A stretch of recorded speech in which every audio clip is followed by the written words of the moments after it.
زبور 35۔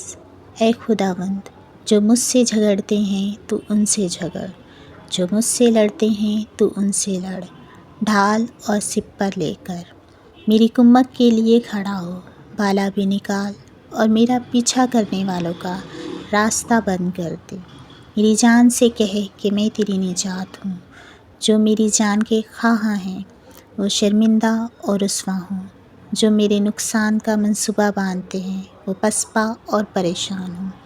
وہ ایسے ہو جائیں جیسے ہوا کے آگے بھوسا، اور خداوند کا فرشتہ ان کو ہانکتا رہے، ان کی راہ اندھیری اور پھسلنی ہو جائے، اور خداوند کا فرشتہ ان کو رگاڑتا جائے، کیونکہ انہوں نے بے سبب میرے لیے گھڑے میں جال بچھایا ہے، اور ناحق میری جان کے لیے گھڑا کھودا ہے۔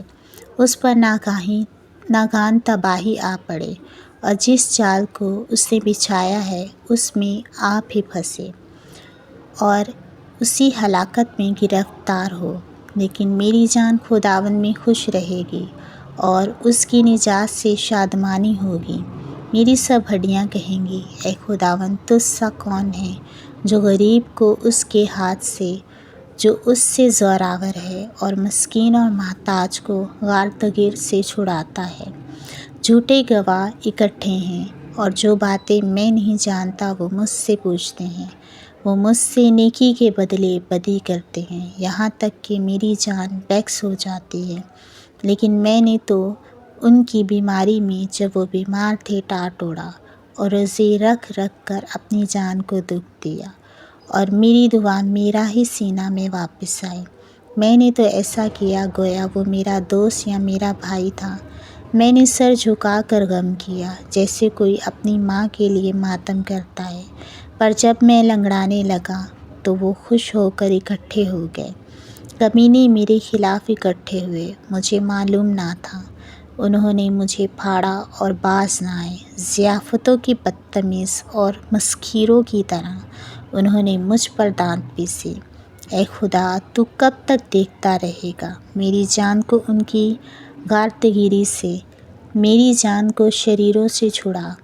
میں بڑے مجمع میں تیری شکر گزاری کروں گا، میں بہت سے لوگوں میں تیری ستائش کروں گا، جو ناحق میری دشمن ہیں مجھ پر شامیانہ نہ بجائیں، اور جو مجھ سے بے سبب عداوت رکھتے ہیں چشمک زنی نہ کریں، کیونکہ وہ سلامتی کی باتیں نہیں کرتے بلکہ ملک کے امن پسند لوگوں کے خلاف مکروں کے منصوبے باندھتے ہیں۔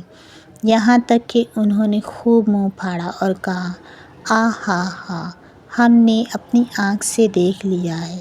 اے خداوند، تو نے خود یہ دیکھا ہے، خاموش نہ رہ۔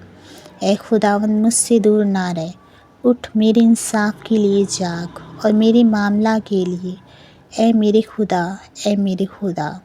اپنی صداقت کے مطابق میری عدالت کر، اے میرے خدا، اے میرے خدا، اور اس کو مجھ پر شامیانہ نہ بجانے دے، اور اپنے دل میں یہ نہ کہہ پائیں کہ ہاں ہم تو یہی چاہتے تھے، وہ یہ نہ کہیں کہ ہم اسے نگل گئے۔ جو میرے نقصان سے خوش ہوتے ہیں وہ باہم شرمندہ اور پریشان ہوں، جو میرے مقابلہ میں تکبیر کرتے ہیں وہ شرمندگی اور رسوائی سے ملبوس ہوں۔ جو میرے سچے معاملہ کی تائید کرتے ہیں وہ خوشی سے للکاریں اور شادمان ہوں۔ وہ سدا یہ کہیں کہ خداوند کی تمجید ہو، جس کی خوشنودی اپنے بندہ کی اقبال مندی میں ہے۔ تب میری زبان سے تیری صداقت کا ذکر ہوگا، اور دن بھر تیری ہی تعریف ہوگی۔ پاک کلام کا پڑھا اور سنا جانا ہم سب کے لیے باعث برکت ہو، آمین۔